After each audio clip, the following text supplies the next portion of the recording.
Shri Shirdi Sai trust पक्षर भ्राम्यमाण जलछत्र सेवा पटिया स्थित शिरडी साई छकठारे उद्घाटित होईछि।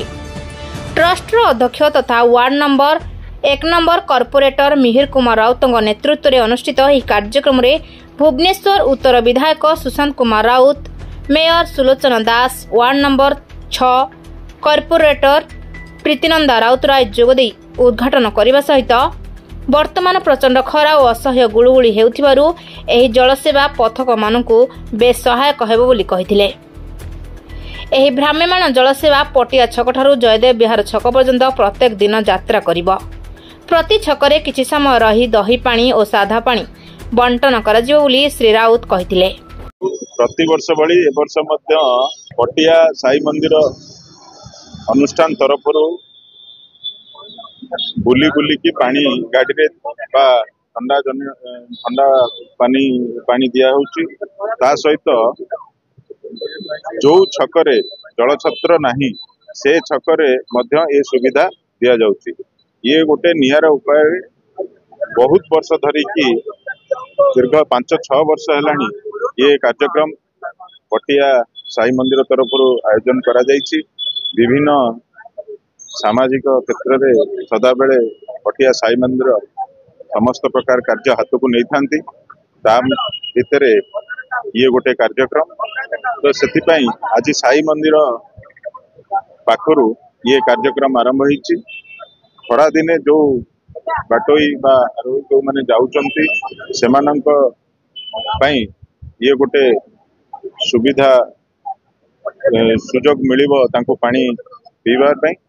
तो से मो धन्यवाद देवी पटिया शिरडी साई मंदिर पटियागढ़ जो साई मंदिर अच्छी ये कार्यक्रम हाथ को नहीं विगत वर्ष एवं ए वर्ष मध्य हाथ को नहीं निश्चिंत भाव में लोकंकर जनसेवा उपकृत हो पार बोली आशा करूँ। पटिया तरफ प्रत्येक वर्ष भली वर्ष भ्राम्यमाण जल छत्र आयोजन करा जायछि। आपण देखंतु गाड़ी रे ठंडा पानी रखिछन्ते, दही लस्सी रखिछन्ते, जोटा प्रत्येक छक गुड़ाक बुलिब जो जल छत्र नाही सेठी आउ जो बेसी लोक कंग्रेगेशन होउछन्ते से जगह से माने पानी रो व्यवस्था करिवे। मु धन्यवाद देबी ये ट्रस्ट सबु मेंबर माने को आउ 1 नंबर कॉर्पोरेटर मोर भाई जो पप्पू राउत को जे सबु बेले एभली भाबरे लोक मान से साहाय्य करी आछन्ती विभिन्न कार्यक्रम जरिया रे। आज पुणे गोटे अभिनव वे रे से माने करूछन्ती। मु धन्यवाद दउछि एवं कृतज्ञता जणाउछि। जय साईराम। पटिया शिरडी साई मंदिर तरफरु प्रत्येक वर्ष हमर किछि सामाजिक काम आमे करथाउ। ए खरा दिन मध्य ए जो बोली खरार जो प्रचंड रौद्रतापर रक्षा पाया बाटोई मानू पथिक मानू आम जलछत्र साधारण दे था। विभिन्न प्रकार अनुष्ठान तरफ विभिन्न छकरे ये कार्यक्रम चले किंतु पटिया शिरडी साई मंदिर सब अभिनव प्रयास जारी रखी था। दीर्घ 6 वर्ष है आम ये भ्राम्यमाण जल सेवा छत्र सेवा आम जारी रखीचु।